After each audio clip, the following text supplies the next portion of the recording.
أكد تقرير صحفي فرنسي اليوم الأحد أن إشبيلية رفض عرضا من باريس سان جيرمان لضم حارسه المغربي ياسين بونو خلال فترة الانتقالات الصيفية الحالية.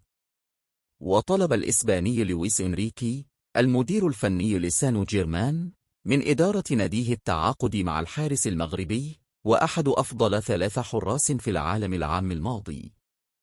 وبحسب شبكة أوريمسي الفرنسية فإن باريس قدم عرضا بقيمة 15 مليون يورو لإشبيلية من أجل ضم ياسين بونو خلال الصيف الحالي.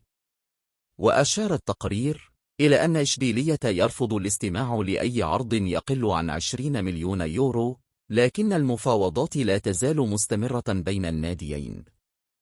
ويسعى إنريكي لضم بونو نظرا لتميزه في بناء اللعب بقدمه من أجل منافسة الإيطالي